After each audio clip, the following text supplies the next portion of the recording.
This is Plant-Based Briefing, different strokes for different folks, comparing U.S. groups' openness to pro-animal actions, by Zach Wulderk at faunalytics.org.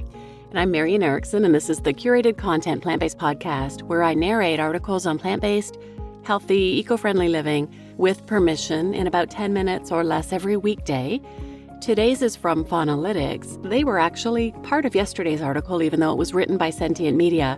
But yesterday's episode was about a study Faunalytics and Sentient Media did together. And today I've got another data-related article from Faunalytics, and I've got one more tomorrow as well because they kind of tie together. But Faunalytics is a nonprofit providing animal advocates with data to understand how people think about and respond to advocacy and provide the best strategy to inspire change for animals. So they empower advocates with access to research, analysis strategies, and messages that maximize their effectiveness to reduce animal suffering. Their online research library is free and has summaries of over 4,000 peer-reviewed research articles, public opinion surveys, and blog posts offering deep analysis on every animal issue you can think of. It's the world's biggest collection of opinion and behavior research about animal issues, and it's presented with an emphasis on effectiveness, readability, and usability. So now let's get to today's plant-based briefing. Different strokes for different folks, comparing U.S. groups' openness to pro-animal actions, by Zach Wulderk at faunalytics.org. Original study by Wulderk and Anderson, published April 26, 2023. This Faunalytics study examines a broad range of demographics and shows how advocates working with specific groups can craft asks that are most likely to appeal to them. You can download the full study linked here. Background. As animal advocates know, an outreach tactic that is successful with one person will not necessarily be successful with all people. Advocates rarely launch campaigns with no idea of who will be seeing their asks, i.e. requests for pro-animal actions. Even in the case of passive tactics, such as billboards, advocates may know who frequents that part of the city. For example, they may be near a university, meaning their audience will include a high proportion of students. The United States public is diverse, and groups of people can differ greatly in their opinions. Rather than taking a one-size-fits-all approach, advocates could be more effective in their outreach by taking the preferences of their audience into consideration. Much of the research that has been done on the U.S. public's openness to various pro-animal actions has focused on one or two actions at a time, such as adopting a vegan diet or voting for cage-free ballot initiatives. Many studies have also only been able to consider a small number of participant characteristics, such as age, race, ethnicity, and gender.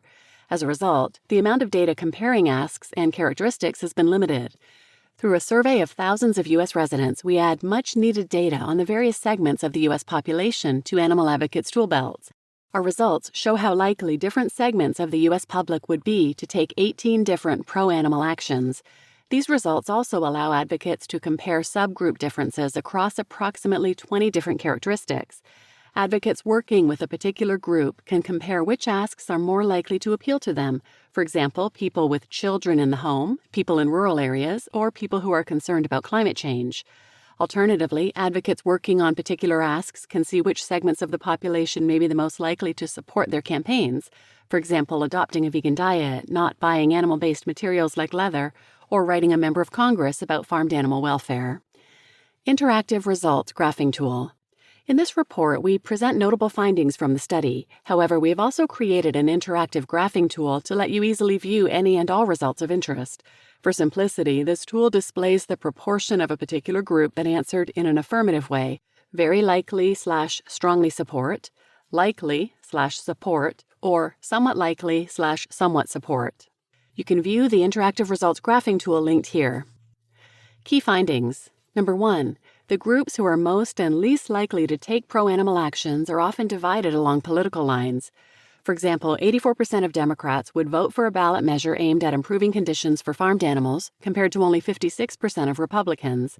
This gap is also visible between people on both sides of a politicized issue like climate change. For example, 68% of people who believe climate change is a serious problem are likely to sign a farmed animal welfare petition, compared to only 35% of people who are not concerned about climate change. Number 2. Being concerned about climate change could make more of a difference in someone's openness to many pro-animal actions than being an animal lover.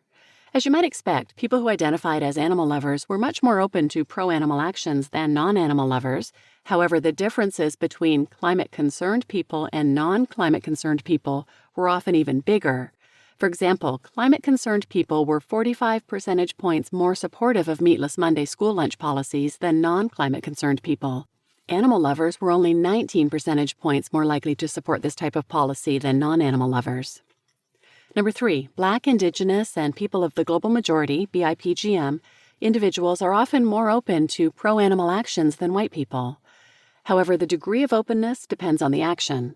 For example, Black participants reported the highest likelihood of removing beef and pork from their diets at 27%, going pescatarian 21%, and going vegan 12%, but were not among the groups most open to most non-diet actions. Hispanic or Latinx participants were the second most likely to share a post related to farm animal welfare on social media, 45%, or attend a protest or demonstration, 29%. And other BIPGM participants were among the most likely to use a plant-based protein as the main protein in a meal, 58%, order a vegetarian entree at a restaurant, 52%, and purchase a meat substitute, 43%. In contrast, white participants were not among the most likely groups to take any of the pro-animal actions studied. Number 4, people are most open to simple actions that result in institutional change. Overall, we estimate that people in the U.S. are most open to voting for a ballot measure designed to improve conditions for farmed animals, signing a petition aimed at improving farmed animal welfare, and supporting Meatless Mondays in schools. Over 60% of the U.S. public said they would vote for a farmed animal-focused ballot measure, sign a farmed animal-focused petition, or support a Meatless Mondays school lunch policy. And number 5, speciesism varies across characteristic groups. Non-animal lovers, people who aren't concerned about climate change, conservatives, and Republicans had the highest levels of speciesism, while people outside the gender binary, liberals, women, Hispanic or Latinx people, and Democrats had the lowest levels of speciesism. Recommendations. Number 1, prioritize ballot measures like California's Proposition 12. Nearly every group was the most open to voting for a ballot measure aimed at improving conditions for farmed animals. Across demographics and characteristics, the U.S. public is also generally open to signing petitions, which can be useful tools for campaigns to get animal-friendly measures on ballots or for pressuring corporations to adopt more humane practices. Number 2, ally with climate change advocates. People who believe climate change is a very serious problem were consistently among the most likely to take pro-animal actions, indicating that there are opportunities for collaboration between animal and environmental advocacy, a topic Faunalytics is currently exploring in other research, linked here. Democrats and liberals were also among the most open to pro-animal actions. As a result, Democratic politicians may be potential allies because they can take pro-animal stances in order to appeal to their base. Number 3, push for clearer, more meaningful, humane labeling. Half of the U.S. public said they were likely to spend extra money in order to purchase certified humane products, but we know from other research, like Farm Forward's research linked here, that current humane labels lack substance and are unclear to consumers.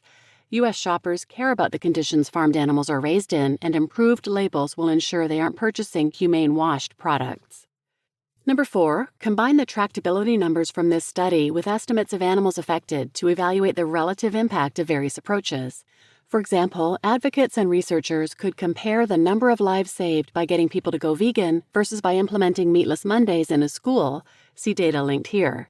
Similarly, advocates working with a specific segment of the population should consider both the impact of an ask and its tractability with their target audience to determine the most effective approach. Number 5, tailor your ask to your audience using our graphing tool linked above. It is important for advocates to keep in mind that different groups of people are open to different types of asks. Compare your target audience's openness to a variety of asks with Faunalytics graphing tool to ensure that your asks are tractable.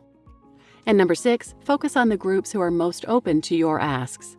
Using the graphing tool for this report, advocates who are working on specific asks can identify segments of the U.S. population who may be particularly open to their outreach. In order to avoid engaging in what advocate Brenda Sanders has referred to as drive-by activism, these efforts should be led by members of the community.